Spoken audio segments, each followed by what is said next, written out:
নমস্কার বন্ধুরা, খবর সন্ধান চ্যানেলে আপনাদের প্রত্যেকে স্বাগত জানাচ্ছি। এই মুহূর্তের আবহাওয়াতে সবথেকে গুরুত্বপূর্ণ যে তথ্যটা রয়েছে, বর্ষা বা দক্ষিণ পশ্চিম মৌসুমি বায়ু প্রবেশ করে গেল ভারতবর্ষে। ভারতবর্ষের কোন কোন জায়গা প্রবেশ করলো সেটা আপনাদের জানাবো। নির্ধারিত সময়ের প্রায় 7 থেকে 8 দিন আগে বর্ষা প্রবেশ করলো ভারতবর্ষে।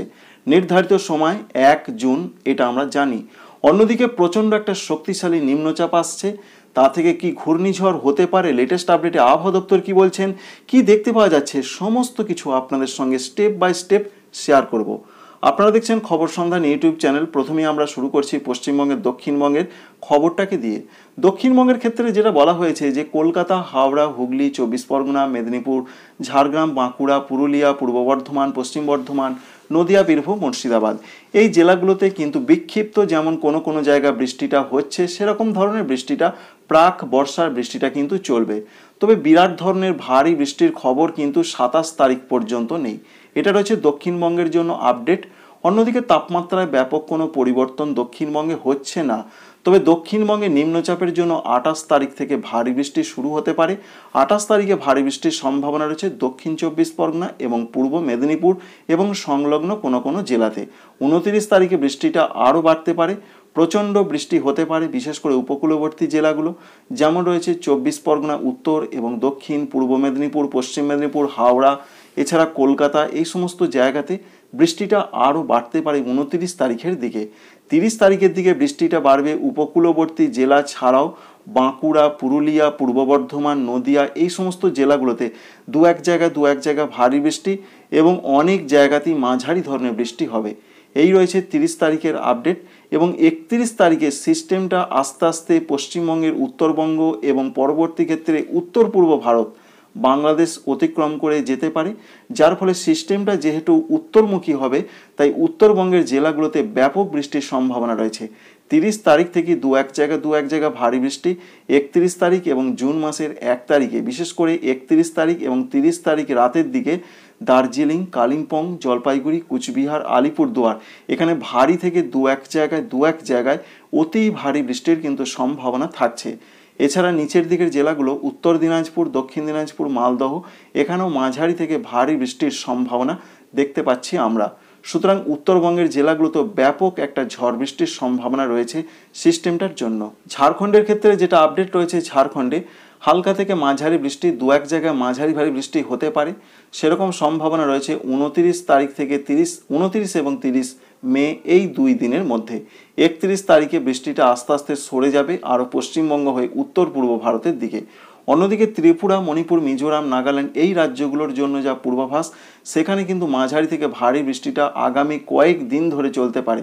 বিশেষ করে 28 তারিখ বা 29 তারিখ থেকে শুরু হওয়ার পর জুন মাসের 2 তারিখ পর্যন্ত মাঝারি থেকে ভারী বৃষ্টির সম্ভাবনা। একদিকে সিস্টেম, অন্যদিকে দক্ষিণ পশ্চিম মৌসুমি বায়ু মিজোরামে ইতিমধ্যে প্রবেশ করেছে, আস্তে আস্তে ত্রিপুরার দিকে এগোবে, যার ফলে উত্তর পূর্ব ভারতে দক্ষিণ পশ্চিম মৌসুমি বায়ুর বা বর্ষার বৃষ্টিটা কিন্তু চলতে থাকবে জুন মাসের 2 বা 3 তারিখ পর্যন্ত, বিশেষ করে 2 তারিখ পর্যন্ত কন্টিনিউ করতে পারে।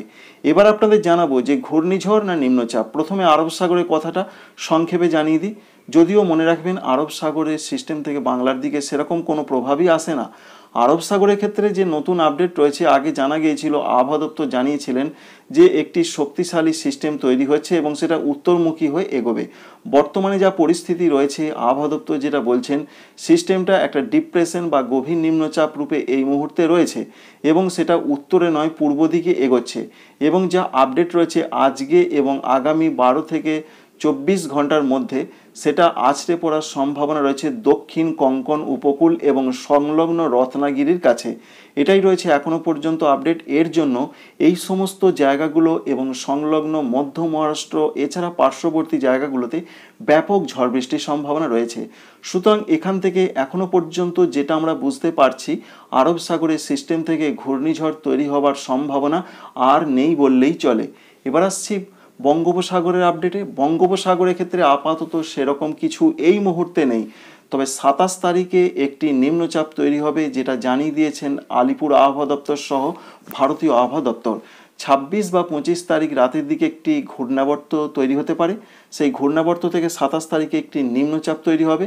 সেই নিম্নচাপটা তৈরি হবে পশ্চিম মধ্য বঙ্গোপসাগর এবং সংলগ্ন উত্তর বঙ্গোপসাগরে। এবং সিস্টেমটা একেবারে বাংলার দিকে সোজাসুজি ঢুকে আসার সম্ভাবনা রয়েছে। সেটা হতে পারে 28 তারিখ রাত থেকে 30 তারিখের মধ্যে, যার ফলে পশ্চিমবঙ্গের ক্ষেত্রে ব্যাপক একটা দুর্যোগ আসছে। তবে এখানে একটা জিনিস আপনাদের জানিয়ে রাখি, ECMWF এই মডেলটা দেখাচ্ছে উড়িষ্যা এবং পশ্চিমবঙ্গ উপকূলে আছড়ে পড়তে পারে গভীর নিম্নচাপ। আবার GFS মডেল দেখাচ্ছে যে পশ্চিমবঙ্গ এবং বাংলাদেশ সংলগ্ন জায়গায় আছড়ে পড়তে পারে এই গভীর নিম্নচাপ। তবে যেখানেই আছড়ে পড়ুক না কেন, সিস্টেমটা কিন্তু আসাম, মেঘালয়, অরুণাচল প্রদেশের দিকে পরবর্তী ক্ষেত্রে যেতে পারে, এমন কথাই বলছে দুটো মডেলই। তাই আমরা আপনাদের শুধু জানাতে চাইছি সিস্টেমটা প্রধানত বাংলা সংলগ্ন বা বাংলায় আছড়ে পড়ার একটা প্রবল চান্স বা সম্ভাবনা রয়েছে। এ প্রসঙ্গে আপনাদের জানাই যে ঘূর্ণিঝড় কি হবে। দেখুন, এখনো পর্যন্ত যেটা আমরা দেখতে পাচ্ছি, গভীর নিম্নচাপ থেকে অতি গভীর নিম্নচাপ এবং ঘূর্ণিঝড় ঠিক বর্ডার লাইনে সিস্টেমটা রয়েছে। অর্থাৎ এটি ছোটোখাটো ঘূর্ণিঝড় হলেও হতে পারে, আবার অতি শক্তিশালী নিম্নচাপ আকারেও সেটা উপকূলে আঘাত আনতে পারে। যদি ইন কেস, আবহাওয়া দপ্তর এখনো বলেননি, যদি এটা ঘূর্ণিঝড়ে রূপান্তরিত হয় তাহলে তার নাম হবে শক্তি। কারণ আরব সাগরে ঘূর্ণিঝড় তৈরির সম্ভাবনা নেই বললেই চলে। সুতরাং আরব সাগরে যদি ঘূর্ণিঝড় না তৈরি হয় তাহলে বঙ্গোপসাগরে প্রথম তৈরি হবে, তাহলে তার নাম হবে শক্তি। আপাতত আমরা এটা একটা অতি গভীর নিম্নচাপ রূপী দেখছি এবং এর জন্যই ঝড় বৃষ্টির সম্ভাবনা বাংলায় সব থেকে বেশি রয়েছে। 29 তারিখে যখন আছড়ে পড়বে উপকূলে, তখন দক্ষিণ 24 পরগনা, পূর্ব মেদিনীপুর, এছাড়া পার্শ্ববর্তী বেশ কিছু কিছু জায়গা যেমন রয়েছে দীঘা, মন্দারমণি, সুন্দরবন, ফ্রেজারগঞ্জ, হলদিবাড়ি, এখানে হাওয়ার গতিবেগ প্রায় 50 থেকে 70 কিলোমিটার প্রতি ঘন্টায় থাকবে। তাই 29 এবং 30 তারিখে প্রবল দমকা ঝড়ের সম্ভাবনা রয়েছে। বাংলাদেশের খুলনা, বরিশাল, চট্টগ্রাম বিভাগও সেই রকম দমকা ঝড়ের সম্ভাবনা রয়েছে, সঙ্গে চলবে বৃষ্টি। তাই 29 তারিখ থেকে এই সিস্টেমের জন্য প্রভাবটা আরও বাংলার দিকে বেশি করে হবে। যেটা আপনাদের প্রথমেই বললাম যে 29 তারিখে সারা দক্ষিণবঙ্গ জুড়ে বৃষ্টি, 30 তারিখেও সারা দক্ষিণবঙ্গ জুড়ে বৃষ্টি। 30 তারিখ সন্ধ্যা বা রাতের পর থেকে বৃষ্টিটা আস্তে আস্তে দক্ষিণবঙ্গের কিছু জায়গা থেকে একটু কমতে পারে, সেটা উত্তরমুখী হয়ে উত্তরবঙ্গে বৃষ্টিটা আস্তে আস্তে বাড়তে থাকবে। আর বাংলাদেশের ক্ষেত্রেও সেই একই কথা প্রযোজ্য।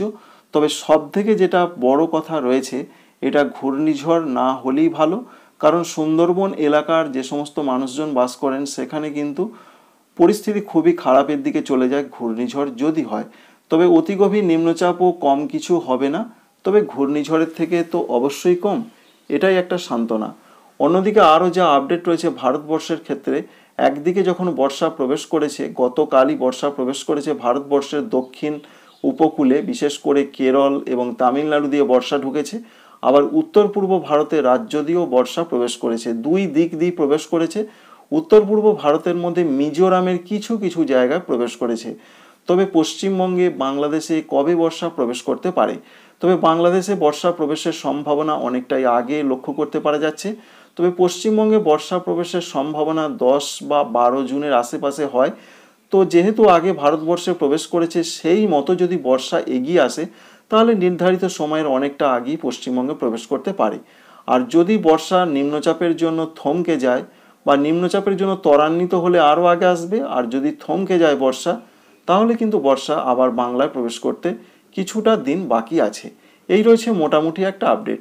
তো বন্ধুরা, এক কথায় জিস্ট হিসাবে আপনাদের এটাই শুধু জানাতে চাইছি, একটি অতি শক্তিশালী নিম্নচাপ পশ্চিমবঙ্গের উপকূলে বা বাংলাদেশে আঘাত আনবে।